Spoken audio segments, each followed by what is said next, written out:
0% ఇదే ట్యాక్స్ ఏం కాదు. చెప్పండి, కంప్యూటర్ బిల్ ఇస్తారు కావాలంటే ఇవ్వండి.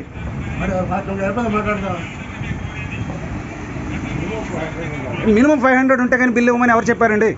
ఎక్కడుందా రూలు? ఏ సెక్షను? ఎవరు చెప్పారు ఆ మాట? మీరు పెట్టుకున్నారా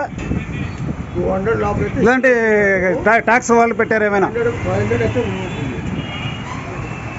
బిల్లు ఇష్టం చోటు చెప్పుకుంటారా?